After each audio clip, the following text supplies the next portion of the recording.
আজ সকালে চুল কাটার পরে বাসায় ফিরতেছি, হঠাৎ কোন হারামি যেন একটা ধাক্কা মারলো।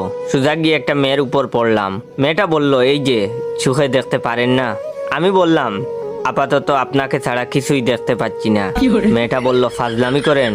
আমি বললাম, আপনি আমার বউ না বেআইন লাগেন যে আপনার সাথে ফাজলামি করব? মেয়েটা বলল, স্টুপিড একটা।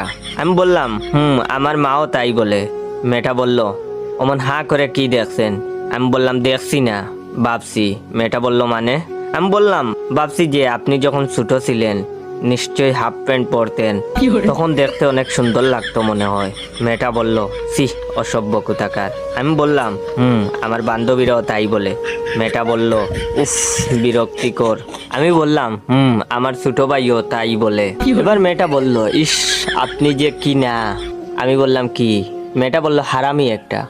আমি বললাম, আমার বন্ধুরাও তাই বলে। মেয়েটা বলল, উফ, ইডিয়েট একটা। আমি বললাম, আমার স্কুলের ম্যাডামও তাই বলে। মেয়েটা বলল, ফালতু। আমি বললাম, জানি তো, অনেকেই বলে। মেয়েটা বলল, আপনাকে এসব কথা যে বলি আপনার গায়ে লাগে না? আমি বললাম, না, শুনতে শুনতে অভ্যাস হয়ে গেছে। মেয়েটা বলল, ইস, আচ্ছা, আপনাকে মানুষ বলেনি এমন কোনো কথা আছে? আমি বললাম, হ্যাঁ, আছে তো। মেয়েটা বলল, কি সেটা? আমি বললাম, আমাকে আজ পর্যন্ত কেউ বলেনি যে তুমি খুব ভালো। এবার মেয়েটা বলল, ও আচ্ছা, তাহলে আমিই বলছি, ভাইয়া আপনি খুব ভালো।